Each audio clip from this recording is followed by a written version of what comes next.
নবী মুসা আলাইহিস সালাম কোরআন আপনি খুলবেন ৪৪টা জায়গায় ৫৩২টা আয়াত আছে।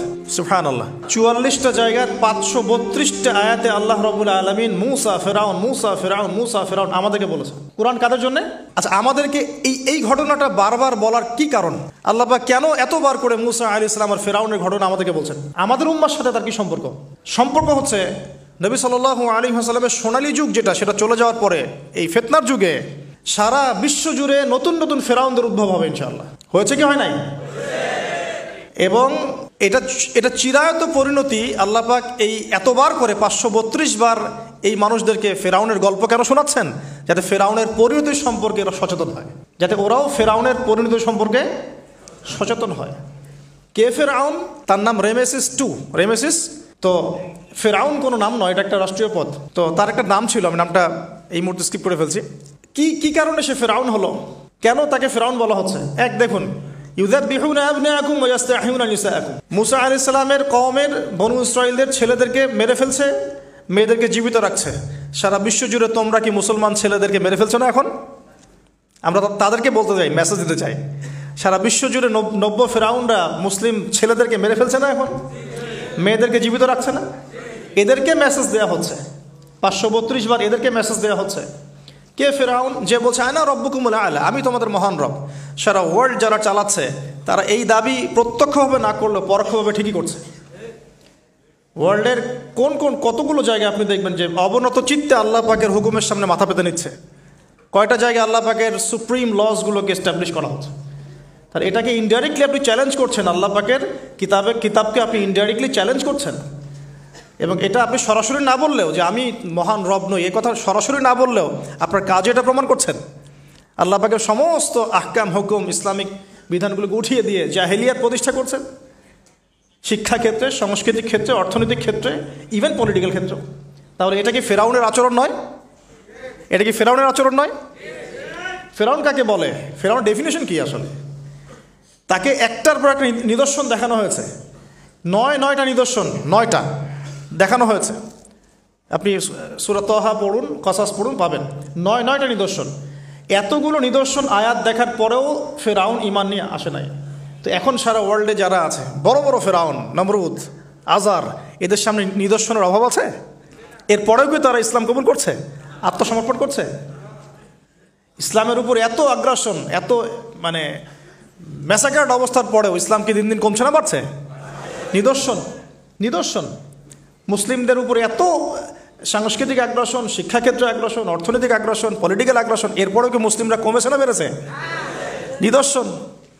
সারা বিশ্বে পর্দা কত কথা, তারপরে পশ্চিমারাই এখন পর্দা করছে, নিদর্শন। ওরাই এখন পর্দার দিকে আসছে। প্রতিটা জায়গায় আপনি দেখুন, শিক্ষা থেকে উঠাই দিচ্ছেন ইসলাম, কিন্তু তারপরেও মানুষ মাদ্রাসার দিকে আসছে, তারপরেও দিন দিন মানুষ কোরআন শিখছে, তারপরেও দিন দিন মানুষ হাদিস শিখছে।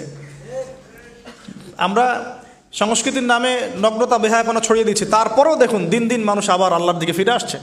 যুব সমাজকে নাস্তিক বানানোর জন্য কত কি না করলাম আমরা, কত কি যে করলাম যুবকদেরকে নাস্তিক বানানোর জন্য, কিন্তু তারপরেও ইয়াংদের একটা বড় অংশ দিন দিন ইসলামের দিকে ফিরে আসছে। আলহামদুলিল্লাহ। দেখুন, এখনও কিন্তু ফেরাউনদের সামনে নিদর্শন যাচ্ছে। সবচেয়ে বড় কথা, তারা আল্লাহ পাকের অথরিটি, আমরা সভরেন্টি বলি যেটাকে, এইটা দাবি করেছিল ফেরাউন। এখন সেই সভরেন্টি দাবি করছি আমরা বড় বড় সংস্থাগুলোর মধ্য দিয়ে। আপনি আমাকে সরাসরি জিজ্ঞাসা করলে আমি বলবো ইউনাইটেড নেশনস একটা ফেরাউন। অফকোর্স ফেরাউন, কারণ সে সারা ওয়ার্ল্ডকে আল্লাহ পাকের হুকুম আহকাম থেকে বের করে মানুষের হুকুম আহকামের দিকে নিয়ে গেছে। সিম্পল। এখন আশুরার সাথে এগুলোর কি সম্পর্ক? এবার এই বিষয়টা দেখুন, একটু খেয়াল করুন, একটু মনোযোগ দিন। নবী মুসা আলাইহিস সালামকে আল্লাহ রাব্বুল আলামিন জন্ম দিয়েছেন কোন বছর জানেন? যেই বছর ওই সন্তান জন্মটা স্থগিত ছিল, 1 বছর তারা সন্তান জবাই করা। জ্যোতিষীরা বলেছিল একজন আসবে তোমার সিংহাসন কেড়ে নিবে। মুসা আলাইহিস সালামের নাম উল্লেখ করা হয় নাই। ফেরাউন খুব সতর্ক, এরপর থেকে যে বাচ্চাই জন্ম নেয় হত্যা করা হয়। সুবহানাল্লাহ। এখন সারা বিশ্বে বাচ্চাদেরকে হত্যা করা হচ্ছে না? আপনি ইয়েমেনের দিকে তাকান, সিরিয়ার দিকে তাকান, লেবানন, জর্ডান দেখেন, প্যালেস্টাইনের দিকে তাকান, আপনি প্যালেস্টাইনের দিকে তাকান, কতগুলো বাচ্চা, নিরীহ বাচ্চাদেরকে এত মারার পরেও আলহামদুলিল্লাহ আল্লাহ পাক ওইখানকার মাদের গর্ভে যমজ সন্তান দান করে। দেখবেন পৃথিবীর সবচেয়ে বেশি যমজ সন্তান হয় ছেলে সন্তান প্যালেস্টাইনে। সুবহান আল্লাহ পাকে দেখেন। তো মুসা আলাইহিস সালামকে আল্লাহ পাক জন্ম দিয়েছেন পরের বছর, মানে যে বছর জবাই করা চলছে তার পরের বছর মুসা আলাইহিস সালাম জন্ম নিয়েছে। এবার তার মা তো ভীত সন্ত্রস্ত, কি করবেন, কিভাবে হবে, ফেরাউন জানতে পারলে তো মেরে ফেলা হবে। এখন আল্লাহ পাক তাকে ওহী করলেন। এই ওহীটা নবুয়ত না, কিন্তু মনের মধ্যে ইলহাম। এটা কি বলি? ইলহাম। যে তুমি তোমার সন্তানকে ভাসিয়ে দাও। কোথায় ভাসাবে? কোনো মা পারবে? বলেন তো, মারা কেটে পারবে? ও মুসা আলাইহিস সালামের মায়ের কলবটা কেঁদে উঠলো। আল্লাহ পাক বলছেন, আমি যদি তার কলবকে দৃঢ় না রাখতাম সেই কাজ করতে পারতো না। সুবহানাল্লাহ। তার অন্তরকে দৃঢ় কে রাখে? আল্লাহ। আমরা সেই আল্লাহর কাছে অন্তরের কলবের দৃঢ়তা কামনা করি। আমি এই জায়গা থেকে একটু মনোযোগ দিয়ে বুঝতে হবে, আস্তে আস্তে শেষ করে দিব। এবার আল্লাহ রাব্বুল আলামিনের শান এবং তার পরিকল্পনা দেখুন। আল্লাহ পাক মুসা আলাইহিস সালামের চেহারার মধ্যে মোহাব্বত, ভালোবাসা দিয়ে দিয়েছেন। মানে সুবহানাল্লাহ। অনেক মানুষ আছে না, বাচ্চা দেখলে মহব্বত জাগে, ভালো লাগে, খুব আদর করতে ইচ্ছা করে। ফেরাউনের ঘরে সন্তান নাই, তার স্ত্রী পানির ঘাটে বাচ্চা চলে আসলো। বাচ্চা দেখে সে বলছে, মাশাআল্লাহ, এত চমৎকার একটা সন্তান, ফুটফুটে বাচ্চা। ফেরাউনের কাছে নিয়ে গিয়ে বলছে, একে রেখে দেই, লা তাকতুলু, তাকে হত্যা করো না, আসা আইয়ানফাআনা আও নাত্তাখিযাহু ওয়ালাদা, তাকে আমরা রেখে দেই, হয়তো সে উপকারে আসবে, অথবা কোনো আমরা তাকে সন্তান হিসেবে গ্রহণ করতে পারি। তো ফেরাউন কিন্তু খুব সতর্ক ছিল। তারপরে আল্লাহ পাক তারই ঘরে মুসা আলাইহিস সালামকে বড় করলেন। সুবহানাল্লাহ। আর মুসা আলাইহিস সালাম, ফেরাউনের স্ত্রী দুধও পান করছে না। তখন মুসা আলাইহিস সালাম একজন বোন আছে, সে গিয়ে তাদেরকে খবর দিল যে আমরা কি তোমাদেরকে হাল আদুল্লুকুম আলা মান ইয়াকফুলু, এমন একজনের কথা বলবো যে মুসাকে দুধ পান করাবে, এই বাচ্চাকে দুধ পান করাবে। আল্লাহ পাকের কি কৌশল! আল্লাহ পাক ওই মায়ের কোলেই আবার মুসা আলাইহিস সালামকে ফিরিয়ে দিলেন। এদিকে মায়ের দুধ খাচ্ছে, ফেরাউনের ঘরে বড় হচ্ছে, আবার ফেরাউন একটা বড় অঙ্কের হাদিয়া তার মাকে দিচ্ছে দুধ পান করানোর জন্য। সুবহানাল্লাহ। আল্লাহ পাকের পরিকল্পনা দেখেন। আমি আসলে বুঝাতে পারছি না ভাই, আমার ল্যাঙ্গুয়েজের প্রবলেমের কারণে মাফ করবেন। অনেক তথ্য মাথায় থাকলে কথা বলাও টাফ হয়ে যায়। তো সুবহানাল্লাহ, আল্লাহ পাকের পরিকল্পনা দেখুন। যে নবী মুহাম্মদ সাল্লাল্লাহু আলাইহি ওয়াসাল্লামকে মক্কা থেকে তাড়িয়ে দিচ্ছে মানুষ, আল্লাহ রাব্বুল আলামিন সেই মক্কা নবীর পায়ের সামনে এনে দিলেন। সুবহানাল্লাহ। মাত্র 8 বছরের ব্যবধানে। যে বদর যুদ্ধে মুসলিমদেরকে একদম নিঃশেষ করে দেওয়ার প্ল্যান করা হয়েছে, ওই বদরেই আল্লাহ রাব্বুল আলামিন আবু জেহেলের মৃত্যু লিখে রাখলেন। যে ইউসুফকে কুয়ায় ফেলে দিল তার ভাইরা, সেই ইউসুফকে আল্লাহ পাক সেখান থেকে রাজপ্রাসাদ, সেখান থেকে কারাগার, সেখান থেকে আবার নিয়ে আসলেন মিশরের পলিটিক্যাল পাওয়ারে। আল্লাহর পরিকল্পনা। যে ইয়াসরিব একসময় ইহুদিদের দাপটের জায়গা ছিল, ওই ইয়াসরিব মুসলিমদের করতলগত করলেন আল্লাহ পাক হিজরত করিয়া। বাদশাহ নাজাশী আবিসিনিয়ায়, আমি তো মালয়েশিয়াকে একটা আবিসিনিয়া মনে করি, এখানে মাশাআল্লাহ এরকম পরিবেশ আছে, শান্তিপূর্ণ ইসলামী পরিবেশ। বাদশাহ নাজাশীর এরকম পরিবেশ ছিল। বাদশাহ নাজাশী কিন্তু মুসলিম ছিল না, সে খ্রিস্টান ছিল। তারপরেও নবীজি বলতেন, বাদশাহ নাজাশীর রাজ্যে কেউ জুলুমের শিকার হয় না। সুবহানাল্লাহ। যদিও সে মুসলিম ছিল না, ওখানে ইসলাম নিয়ে গেলেন আল্লাহ পাক। ওখান থেকে পুরো আফ্রিকা ইসলাম ছড়িয়ে পড়লো। সুবহানাল্লাহ। এক খালেদ বিন ওয়ালিদ রাদিয়াল্লাহু আনহু, যার হাতে উহুদ যুদ্ধে বহু মুসলিমের প্রাণ গিয়েছে না, সেই মানুষকে আল্লাহ রাব্বুল আলামিন হেদায়েত দিয়ে 100টা যুদ্ধ করিয়েছেন। সুবহানাল্লাহ। আল্লাহ পাকের পরিকল্পনা আমরা বুঝতে পারবো না। আল্লাহ পাকের পরিকল্পনা আমরা বুঝতে পারবো না। মাকারু ওয়া মাকারাল্লাহ, তারা কৌশল করে, আল্লাহ পাকও পরিকল্পনা করে। দেখেন, এই যে প্যালেস্টাইন নিয়ে এত সমস্যা করছে না, আল্লাহ পাকের কি পরিকল্পনা! সুবহানাল্লাহ। আল্লাহ পাক সমস্ত জিউসদেরকে ওইখানে একত্রিত করেছেন। কেন জানেন? কেন জানেন? আল্লাহ পাক এই যে 1914 থেকে নিয়ে 2023 এই যে সালগুলো চলছে, 100 বছর, লাস্ট 100 বছরে সারা ওয়ার্ল্ডের জিউসদেরকে ওখানে একত্রিত কেন করেছেন জানেন? যেইভাবে আল্লাহ পাক ফেরাউনের দলবলকে লোহিত সাগরে ডুবিয়ে দিয়েছেন, ওইভাবে আল্লাহ পাক প্যালেস্টাইনিদের সবাইকে ডুবাবে ইনশাআল্লাহ। এটাও আল্লাহ পাকের একটা বড় পরিকল্পনা। এটা ওরা বুঝতে পারছে না, কিন্তু সময় সাক্ষী দেবে ইনশাআল্লাহ। দেখে নিন, আমরা 100% হলফ করে বলতে পারি এটা হবেই ইনশাআল্লাহ। এই কারণেই লাস্ট এই যে অটোম্যানদের ডিফিটের পর থেকে নিয়ে 1970 থেকে নিয়ে যে first world war, second world war করতে করতে সব জায়গা থেকে জিউসরাকে একত্রিত করেছে এখানে। বিকজ অফ লাস্ট একটা সর্বশেষ একটা ম্যাসাকার আল্লাহ পাক করবেন এদেরকে ইনশাআল্লাহ। কার হাতে? ঈসা আলাইহিস সালামের হাতে। আমাদের উম্মতের মধ্যে কে নেতৃত্ব দিবেন? ইমামুল মাহদি, যার নাম হবেন মুহাম্মদ। তার নাম কি? মুহাম্মদ। তার বাবার নাম আব্দুল্লাহ, তার মায়ের নাম হবে আমিনা। তো এটাও ক্লোজিং টাইম। এখন আসুন, তো আল্লাহ পাকের কি পরিকল্পনা! যৌবনকালটা আল্লাহ পাক মুসা আলাইহিস সালামকে ফেরাউনের ঘরেই কাটালেন। এবং আল্লাহ পাক মুসা আলাইহিস সালামকে দুটো গুণাবলী দিয়ে বড় করলেন, দুটো গুণাবলী মনে রাখবেন। এক হচ্ছে কওয়ি, তিনি শক্তিশালী ছিলেন, ফিজিক্যালি অনেক শক্তিশালী ছিলেন। আমিন মানে বিশ্বস্ত ছিলেন, কওয়িউল আমিন, মনে থাকবে ইনশাআল্লাহ। আমরাও আল্লাহর কাছে দোয়া করি, আল্লাহ আমাদেরকে কওয়ি বানিয়ে দিন এবং আমিন বানিয়ে দিন, আমিন। এবার যৌবনে উপনীত হয়েছেন, টকবকা রক্ত, বাইরে বের হয়েছেন, বাইরে বের হয়ে দেখছেন যে দুজন ব্যক্তি লড়াই করছে, ইয়াক্তাতুলান রজুলান ইয়াক্তাতুলান, দুজন ব্যক্তি মারামারি করছে। একজন মিন শিয়াতি, তার বনু ইসরাইল কওমের মধ্যে, আরেকজন হচ্ছে আদুই, তার শত্রুর মধ্যে। তো মুসা আলাইহিস সালাম গিয়ে সাহায্য করতে চাইলেন তার কম, আমরা বলি না দেশি ভাই সাপোর্ট দিই, তাই না? আচ্ছা, তো মুসা আলাইহিস সালাম গিয়ে সাপোর্ট দিতে গিয়ে শুনেন, ফাওয়াকাযাহু মুসা ফাকাদা আলাইহি, মুসা আলাইহিস সালাম মাত্র একটা ঘুষি দিয়েছেন, এক ঘুষিতেই ওই ব্যক্তি ডেড, স্পট ডেড। এই যে আমি গত একটা লেকচারে বলেছিলাম, চাইনিজ কন্টিনেন্টে যে মার্শাল আর্টসগুলো গড়ে উঠেছে এই কোরআন থেকে গড়ে উঠেছে। তার আগে ওদের সভ্যতা ছিল, সংস্কৃতি ছিল, ঠিক আছে। এক ঘুষিতে মানুষ মারা যায়, এটা কোরআন বলেছে। এক ঘুষিতে মানুষ মারা যায়, এটা কোরআন বলেছে। ওরা এখন রিসার্চ করে বের করে যে 6টা-7টা স্পট আছে মানুষের দেহে, এক ঘুষিতে মানুষ মারা যেতে পারে। কোরআনকে আমরা মূল্যায়ন করি না, কিন্তু কোরআনকে সারা দুনিয়ার অমুসলিমরা মূল্যায়ন করে ওদের স্বার্থে তারা আমাদের কোরআনকে মূল্যায়ন করে, আমাদের হাদিসকে মূল্যায়ন করে। আমরা করতে চাই না, আল্লাহ মাফ করুক আমাদেরকে। আমরা কোরআন পড়তে চাই না, গবেষণা করতে চাই না, অর্থ বুঝতে চাই না, একটু আরবি ভাষা শিখতে চাই না, কোরআনের বালাগাত ডেইলি একটু তেলাওয়াত করবো এক পারা, সেটা করতে চাই না। আল্লাহ পাক আমাদেরকে মাফ করুক এবং কোরআনওয়ালা বানিয়ে দিন, আমিন। কথাগুলো বলার উদ্দেশ্য আপনাদেরকে আঘাত করা নয়, আমি জাস্ট আপনাদের কলবে একটু ধাক্কা দেওয়ার চেষ্টা করছি, যাতে করে আপনারা সবাই কোরআন তেলাওয়াত করেন ডেইলি এক পারা করে, আল্লাহ কবুল করে নেবেন। এবার আসুন দেখুন, এবার কি হলো, এটা ইন্টেনশনালি ছিল না, আনইনটেনশনালি মুসা আলাইহিস সালাম এখন কিন্তু মানে হত্যার অপরাধী হয়ে গেছেন, তাই না? ফেরাউন তাকে ধরার জন্য বের হয়েছে দলবল নিয়ে, ওকে ধরতে হবে, এবার অ্যারেস্ট করতে হবে। তো একজন এসে পরামর্শ দিল যে তুমি এখান থেকে চলে যাও, তুমি এই মিশর থেকে চলে যাও, বের হয়ে যাও, নাহলে ফেরাউনের বাহিনী তোমাকে পেলে ধরে ফেলবে। এবার মুসা আলাইহিস সালাম চলে গেলেন কোথায়? মাদিয়ান। কোথায় বলেন? অনেক দূরে মাদিয়ান। মাদিয়ানে গিয়ে তার না আছে কোনো শেল্টার, না গার্ডিয়ান, না কোনো খাবার, না পানি, কিছুই নাই।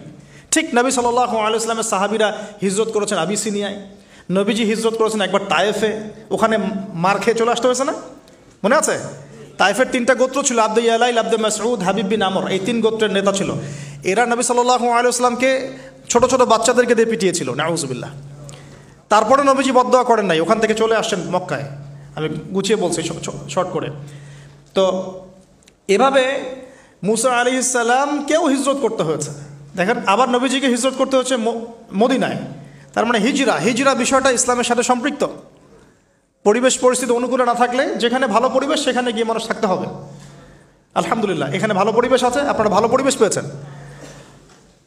কিন্তু যারা চ্যালেঞ্জ গ্রহণ করে সমাজের জাহেলিয়াতগুলোকে সরানোর চেষ্টা করবে, সংস্কারের চেষ্টা করবে, তারা আল্লাহর কাছে অনেক বেশি পছন্দের। তার মানে প্রথম ফাইট আমাদেরকে করতে হবে। করতে করতে গিয়ে এক পর্যায়ে যদি দেখি যে না আর পারছি না, তখন কি? হিজরা। এটা মাথায় রাখতে হয়। এখন নবী সাল্লাল্লাহু আলাইহি ওয়াসাল্লামকেও করতে হচ্ছে। মুসা আলাইহিস সালাম চলে গেলেন মিশর থেকে কোথায় বলেন? মাদিয়ানে। তখন আরেকজন নবী ছিলেন, তার নাম কি? শুআয়ব। মাশাআল্লাহ, শুআয়ব আলাইহিস সালাম। শুআয়ব আলাইহিস সালাম সম্পর্কে আল্লাহ পাক বলেছেন তিনি অত্যন্ত চমৎকার বাগ্মী ছিলেন, মানে তিনি নবীদের মধ্যে অনেক সুন্দর করে কথা বলতে পারতেন। সুবহানাল্লাহ, সুবহানাল্লাহ। তো শুআয়ব আলাইহিস সালামের কওমের নাম কওমে মাদিয়ান। বলে রাখি, এই কওমে মাদিয়ানকে আল্লাহ রাব্বুল আলামিন ধ্বংস করেছেন সর্বপ্রথম ভূমিকম্প দিয়ে। কি দিয়ে? পৃথিবীতে সর্বপ্রথম যে জাতিকে ভূমিকম্প দিয়ে ধ্বংস করা হয়েছে তার নাম কওমে মাদিয়ান। কেন ধ্বংস করা হয়েছে? মাপে কম দিত। কি করতো? যেটা এখনকার ওয়ার্ল্ডের ইকোনমিক সুন্নাহ, নাউজুবিল্লাহ। মানুষকে ঠকানো এখনকার ওয়ার্ল্ডের ইকোনমিক সুন্নাহ।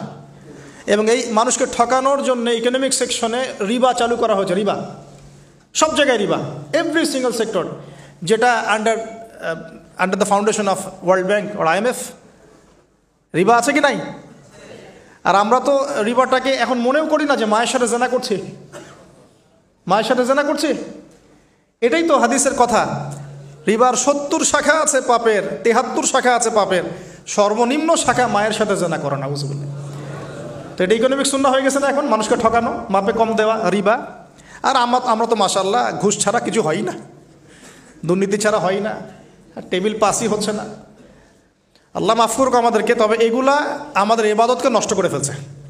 কারণ হারাম রিজিক থাকলে ইবাদত দোয়া কবুল হয় না। আল্লাহ পাক আমাদেরকে হালাল খাওয়ার তৌফিক দান করুন। এখন প্রিয় ভাইরা, ওখানে গিয়ে কিচ্ছু নাই, নিঃস্ব অবস্থায় কি দোয়া করতে পারেন একজন মানুষ, এই দোয়াটা শিখে নেন, ইনশাআল্লাহ আপনার জীবনের সমস্ত সংকট কেটে যাবে ইনশাআল্লাহ। আমি নিজেও ওই দোয়াটা বেশি বেশি করার চেষ্টা করি। দোয়াটা হচ্ছে, মুসা আলাইহিস সালাম একটা গাছের নিচে হেলান দিয়ে বসলেন, বসে দেখলেন দুইজন মেয়ে দাঁড়িয়ে আছে দূরে, পানি নিতে পারছে না, লোকজন পানি নিয়ে যাচ্ছে, ওরা দাঁড়িয়ে আছে বেচারি। তো মুসা আলাইহিস সালাম গিয়ে বললেন, কি সমস্যা আপনাদের? এটা নিয়ে আপনারা আবার মেয়েদের সাথে কথা বলার চেষ্টা করেন না, ঠিক আছে?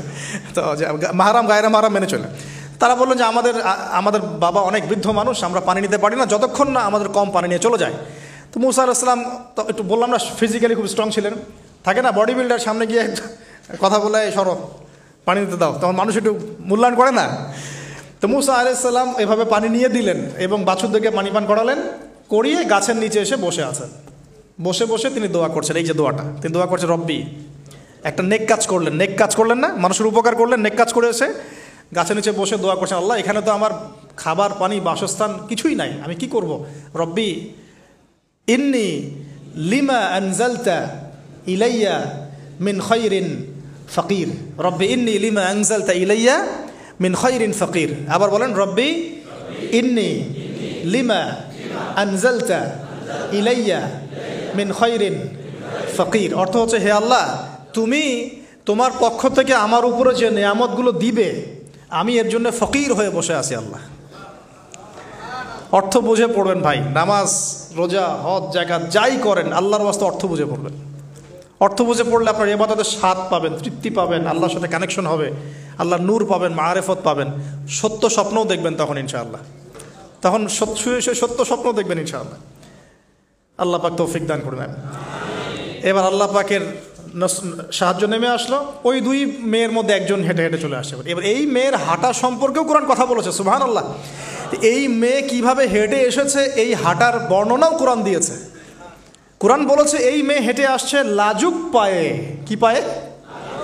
এখন আপনি এই পুরো ওয়ার্ল্ডের মেয়েদের হাঁটা দেখেন, লজ্জা আছে? তাহলে মেয়েদের সাথে লজ্জার একটা গভীর সম্পর্ক আছে। এই মেয়ের প্রশংসা আল্লাহ পাক কোরআনে করলেন, লাজুক পায়ে, লাজুক ভঙ্গিতে, অবনত নয়নে সে হেঁটে আসলো। এখন আপনি কেলে যান, গো টু খেল, আপনাদের টুইন টাওয়ারে যান, দেখেন সবার হাঁটার চলা দেখেন।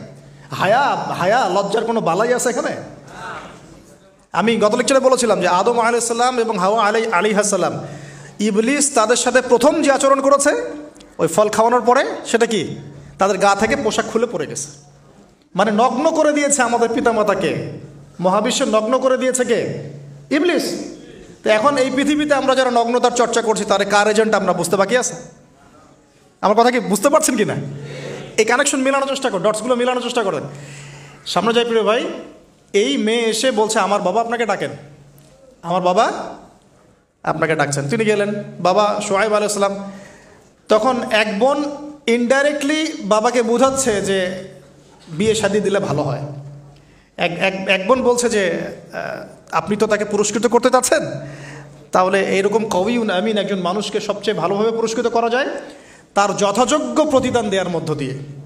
তো মেয়ের ইশারা বাবা বুঝেছেন, তিনি নিজের এক মেয়ের সাথে মুসা আলাইহিস সালাম বিয়ে দিলেন, সুবহানাল্লাহ। তবে শর্ত দিলেন, দেনমোহর কি? মোহর তো নাই। মোহর কি? এবার মোহর হচ্ছে 8 বছর তোমাকে আমার ফার্মে কাজ করতে হবে। এটা আগেকার একটা স্টাইল ছিল, সুন্নাহ। এটা এখন নাই যদিও, আগে এরকম ছিল যে দেনমোহর দেওয়ার জন্য এই একটা পদ্ধতি ছিল। যেমন ইয়াকুব আলাইহিস সালামের ক্ষেত্রেও এরকম 7 বছরের কথা আসছে, তিনি 7 বছর তার শ্বশুরের ফার্মে কাজ করেছেন। এটা নতুন ছিল না ওই সময়, এটা কমন ছিল। এখন যেমন আমাদের দেশে কমন 10 লাখ টাকা মোহর হবে, 10,000 টাকা দিব, বাকিটা সব বাকি, তাই না? তো এরকম আর কি কমন কিছু বিষয় থাকে আর কি। আস্তাগফিরুল্লাহ, মাফ করো, বলবে বাসরাতে, বলবে আমাকে মাফ করে দাও। শুরুতেই নিজের গায়রথহীনতার পরিচয় দিল। আবার এদিকে শ্বশুরের কাছে মাশাল্লাহ মোটা অঙ্কের ডোনেশন নিতে চাচ্ছে, যৌতুক। বিয়ে আমাদের ওখানে মাশাল্লাহ মানে কেনা বেচা, মেয়ে বিক্রি করতেছে আর ছেলে কিনতেছে। এবার 8 বছর পূর্ণ করা হলো, তিনি আরও 2 বছর 10 বছর পূর্ণ করলেন। এই 10 বছরে মুসা আলাইহিস সালাম নববী পরিবেশ পেলেন, অভিভাবক পেলেন, স্ত্রী পেলেন, প্রেমময়ী সন্তান ইত্যাদি সব কিছু। এবার আল্লাহ রাব্বুল আলামিন তাকে মিশরের দিকে যাওয়ার যে সময়টা এখন হয়ে গেছে, 10 বছর হয়ে গেছে, মিশরে যেতে হবে। যাওয়ার পথে স্ত্রীর প্রসব বেদনা উঠেছে। তখন মুসা আলাইহিস সালাম আগুন খুঁজছেন। আগুন কি খুঁজছেন ভাই? আগুন। আগুন খুঁজতে খুঁজতে খুঁজতে খুঁজতে তুর পাহাড়ের ওখানে গিয়ে দেখছেন যে আগুন গাছে জ্বলছে, সবুজ পাতার উপরে আগুন। তিনি অবাক। এই সময় আওয়াজ আসলো, বিসমিল্লাহির রহমানির রহিম, ইন্নী আনা রব্বুক ফাখলা'না আলাইক ইন্নাকা বিল ওয়াদিল মুকদ্দাস তুয়া। মুসা, ইন্নানি আনা আল্লাহ লা ইলাহা ইল্লা আনা ফা'বুদনি ওয়া আকিমিস সালাতা লিযিকরি। মানে এখানে অনেকগুলো কথা আছে, সূরা তাহার মধ্যে আছে। আওয়াজ চতুর্দিক থেকে ভেসে আসলো। মহান আল্লাহ রব্বুল আলামিন তার শান অনুযায়ী, তার ইজ্জত অনুযায়ী তিনি যেভাবে কথা বলেন সেভাবে মুসা আলাইহিস সালামের সাথে কথা বললেন। আল্লাহু আকবার। বললেন, ইয়া মুসা, হে মুসা, ইন্নানি আনা আল্লাহ, নিশ্চয়ই আমি আল্লাহ, লা ইলাহা ইল্লা আনা, আমি ছাড়া কোনো ইলাহ নাই, ফা'বুদনি, তুমি আমার ইবাদত করো, ওয়া আকিমিস সালাতা লিযিকরি, আমার ইবাদতের জন্য সালাত কায়েম করো, আমার জিকিরের জন্য সালাত কায়েম করো, আমার স্মরণের জন্য সালাত কায়েম করো। ফাখলা'না আলাইক, তোমার জুতা খুলে ফেলো, ইন্নাকা বিল ওয়াদিল মুকদ্দাস তুয়া, তুমি তুয়া উপত্যকায় আছো, পবিত্র তুয়া উপত্যকায় আছো। আদব শেখানো হলো। এভাবে অনেক কথোপকথন হলো। নবী মুসা আলাইহিস সালাম ভয় পেয়ে গেলেন এবং আল্লাহ পাক আরও কথা বললেন, ওয়ামা তিলকা বিয়ামিনিকা ইয়া মুসা, তোমার ডান হাতেটা কি? মুসা আলাইহিস সালাম বলছেন, ক্বালা হিয়া আসায়া আতাওয়াক্কাউ আলাইহা ওয়া আহুশু বিহা আলা গনামি ওয়া লিয়া ফিহা মাআরিব উখরা। এটা তো আমার লাঠি, এটা দিয়ে আমি ডালপালা পারি, আমার ওই যে গবাদি পশু চড়াই। আল্লাহ পাক বলছেন যে এটা ছুঁড়ে মারো, আলকিহা ইয়া মুসা, এটা ছুঁড়ে মারো। ফালকাহা, তিনি ছুঁড়ে মারলেন, ফাইদা হিয়া হাইয়াতুন তাসা, এবং এটা ছোটাছুটি শুরু করলো, বড় একটা সাপ হয়ে গেল। সুবহানাল্লাহ। এগুলো কোনো গাল গল্প নয়, এগুলো আল্লাহ রাব্বুল আলামিনের মুআজিজা, মুআজিজাতুল কুবরা, এটা বড় মুআজিজা। তিনি পিছনের দিকে দৌড়ানো শুরু করলেন সাপ দেখে, খাইফান ইয়াতারাক্কাব, মানে ভয়ে দৌড়ানো শুরু করলেন। আল্লাহ পাক বলছেন, লা ইয়াখাফু লাদাইনাল মুরসালিন, আমার কাছে রসুলগণ ভয় পায় না, তুমি ভয় পেও না, তুমি ওটাকে ধরো পিছন থেকে, সেটা আবার লাঠি হয়ে যাবে। পিছন থেকে হাত দেওয়া হলো, লাঠি হয়ে গেল। সুবহানাল্লাহ। এবার বলছে যে তুমি তোমার বগলের নিচে হাত ঢুকাও। মুসা আলাইহিস সালাম বগলে হাত ঢুকালেন, বের করলেন, হাত থেকে টর্চ লাইটের মতো আলো বের হওয়া শুরু হলো। এটা দ্বিতীয় নিদর্শন। কেন দেয়া হলো নিদর্শন? এবার আল্লাহ পাক তার দায়িত্বটাকে বলছেন, তোমাকে নিদর্শনগুলো কেন দিলাম, তোমাকে মনোনীত কেন করলাম, কেন তোমাকে মনোনীত করলাম মুসা, তোমার কাজটা কি? তোমার কাজ এখন এইটা, ইযহাব ইলা ফিরআউনা ইন্নাহু তাগা, তুমি ফিরআউনের কাছে যাও, ফিরআউন সীমা লঙ্ঘন করেছে। মনে আছে ফিরআউনের কথা? সীমা লঙ্ঘন করেছে। তখন মুসা আলাইহিস সালাম তার অপারগতা প্রকাশ করছেন এভাবে। তিনি বলছেন, আল্লাহ, আমার তো জিহ্বায় জড়তা আছে, আর আমি তো ওখানে এক ব্যক্তি, আমার খুনের অভিযোগ আমার কাঁধে, আমি এখন কিভাবে কি করব আল্লাহ? তখন আল্লাহ রাব্বুল আলামিন বলছেন, এই দোয়াটা করো। কোন দোয়া? মুসা আলাইহিস সালাম করলেন, রব্বি ইশরাহ লি সদরি, হে আল্লাহ, আমার বক্ষ প্রশস্ত করো, ওয়াসির লি আমরি, আমার কাজকে সহজ করে দাও, ওয়াহলিল উকদাতাম মিন লিসানি, আমার জিহ্বার সমস্ত জড়তা দূর করে দাও, ইয়াফকাহু কাওলি, যাতে মানুষ আমার কথা বুঝতে পারে। আমার পরিবারের মধ্য থেকে ওয়াজআলনি ওয়াজিরাম মিন আহলি, আমার পরিবারের মধ্যে একজন ওজির আমাকে দাও, সাথী। হারুন আখি, আমার ভাই হারুনকে দান কর। সুবহানাল্লাহ। তা হারুন আলাইহিস সালামকে নবুয়ত দেওয়া হলো, দুজনকে আল্লাহ পাক এখন বলছেন, ইযহাবা ইলা ফিরআউন, তোমরা দুজন এখন ফিরআউনের কাছে যাও, ফাইন্নাহু তাগা ফাকুলা লাহু কাওলাল লাইয়িনা, তবে তাকে গিয়ে কর্কশ ভাষায় কথা বলবে না, নরম স্বরে কথা বল। দায়ীদের এখানে সুন্নাহ, দায়ীদের জন্য শিক্ষা আছে, দায়ী আলেম যারা মুবাল্লিগ তাদের শিক্ষা আছে। ফিরআউনের সামনে গিয়ে দাওয়াত দিলেও কিভাবে দিতে হবে? ফাকুলা লাহু কাওলাল লাইয়িনা, নম্রভাবে কথা বলো। লাআল্লাহু, কেন নম্রতার সাথে? লাআল্লাহু ইয়াতাযাক্কারু আও ইয়াখশা, হয়তোবা নম্রতা প্রদর্শন করলে সে উপদেশ গ্রহণ করতে পারে, অথবা সে আল্লাহকে ভয় করতেও পারে। আল্লাহ পাক তো আগে থেকে জানেন সে ঈমান আনবে না, তারপরেও আমাদের আদব শিখাচ্ছেন আল্লাহ পাক এখানে। তারা দুজন চলে গেলেন, দাওয়াত দিলেন। ফিরআউন মশকরা করছে, ওয়ামার রব্বুকুম ইয়া মুসা, তোমাদের দুজনের রব আবার কে? হ্যাঁ, মুসা আলাইহিস সালাম বুঝাচ্ছেন, রব্বি আল্লাযী, আমার রব সেই রব যিনি জীবিতকে মৃত করেন, মৃতকে জীবিত করেন, ইত্যাদি। মানে যার হুকুম ছাড়া একটা গাছের পাতাও নড়ে না, যিনি মাটি থেকে সব উৎপন্ন করেন, বৃষ্টি বর্ষণ করেন, সব বুঝালেন। ফিরআউনের বক্তব্য তখন এটাই ছিল, তোমাদের কাছে কি কোনো নিদর্শন আছে? কোনো আয়াত নিদর্শন আছে? হ্যাঁ, নিদর্শন আছে। কি? লাঠি ছুঁড়ে মারলেন, সাপ হয়ে গেল। এখন ফেরাউন বলছে এটা তো জাদু, এটা কি? আমার জাদুকররাও এটা পারে, জাদুকরদেরকে ডেকে না হলো, জাদুকররাও লাঠি ছুঁড়ে মারলো, সাপ হয়ে যাচ্ছে। কিন্তু এই বড় সাপ ওদের সব সাপকে খেয়ে ফেললো। তখন ফেরাউন কিন্তু ভয় পেয়ে গিয়েছিল। এরপরেও এই হাত বের করে আলোর এই নিদর্শন দেখানো হলো, তাওহীদের দাওয়াত দেওয়া হলো, ফেরাউনকে ভয় করতে বলা হলো, ফেরাউনকে সতর্ক করা হলো যে আমার রব, আপনার রব, সবার রব হচ্ছেন আল্লাহ। সব কিছু বোঝানো হলো, কিন্তু ফেরাউন এই কোনো কথাই গ্রহণ করলো না। এরপরে সে বনু ইসরাইলকে ডিভাইড অ্যান্ড রুল করলো। ডিভাইড অ্যান্ড রুল মানে ওদেরকে ভাগ করতো এবং রুল করতো, ঠিক যেটা এখনকার গ্লোবাল অ্যাফেয়ার্সে করা হচ্ছে। ডিভাইড অ্যান্ড রুল, আমাদেরকে তারা ভাগ করে দিয়েছে। আমাদের পুরো কমিউনিটি, গ্লোবাল মুসলিম কমিউনিটিকে তারা ভাগ করে দিয়েছে এবং রুল, শাসন করছে। এবং কারো গায়ে আঘাত লাগলে আরেকজন গিয়ে সেই ব্যথা নিরসন করতে চায় না, বরং অপেক্ষা করে আমার গায়ে তো আর আসে নাই, তার গায়ে আসছে। ঠিক আছে, ব্যাপারটা এটা শুধু গ্লোবাল অ্যাফেয়ার্স না, এটা সবখানে একটা রাষ্ট্রের ভিতরেও ঢুকে গেছে। ওই ভাইকে বলছে বলুক, আমাকে তো আর কিছু বলে নাই, ওকে গায়েব করে ফেলুক, আমাকে তো আর কিছু করে নাই, ও ভিতরে গেছে, আমাকে তো কিছু বলে নাই। এই আচরণের কারণে আস্তে আস্তে আস্তে আস্তে মুসলিমদের শক্তি সব সংকুচিত হয়ে আসে। এটা নতুন কোনো বিষয় না, ফেরাউনের সুন্নত এটা, ডিভাইড অ্যান্ড রুল, যেটা ব্রিটিশরা করে গেছে সারা ওয়ার্ল্ডে। সুবহানাল্লাহ, দেখুন সব কিছু ওরা কোরআন থেকেই নিচ্ছে মনে হচ্ছে আমার কাছে। তো এখন একটা দুইটা না, নয়টা পরীক্ষা ফেরাউনকে করা হলো। মুসা আলাইহিস সালাম যখন বলেন, দোয়া করেন, তখন গজব উঠে যায়। ফেরাউন তখন এসে বলে যে ঠিক আছে, তুমি দোয়া করো, তাহলে আমরা বনু ইসরাইলকে ছেড়ে দিব। যখনই মুসা আলাইহিস সালাম দোয়া করে, গজব উঠে যায়, সে আর বনু ইসরাইলকে ছাড়ে না। এখন এভাবে 9টার বর্ণনা আসছে। একবার আসছে পঙ্গপালের শাস্তি, একবার আসছে ব্যাঙের শাস্তি, একবার আসছে মহামারীর শাস্তি, একবার আসছে উকুনের শাস্তি, একবার রক্তের নদী। এরকম 9টা আযাব আল্লাহ পাক দিয়েছেন কাদেরকে? এই ফেরাউনের সম্প্রদায়। সর্বশেষ, আমি লম্বা করলাম না, সর্বশেষ যেটা হয়েছে, কারণ আমি কনক্লুশনে কিছু পয়েন্ট বলবো। সবশেষে যেটা হলো, 20 বছর, কত বছর? প্রায় 20 বছর জুলুম করলো ফেরাউন দাওয়াত পাওয়ার পরে। প্রায় 20 বছর।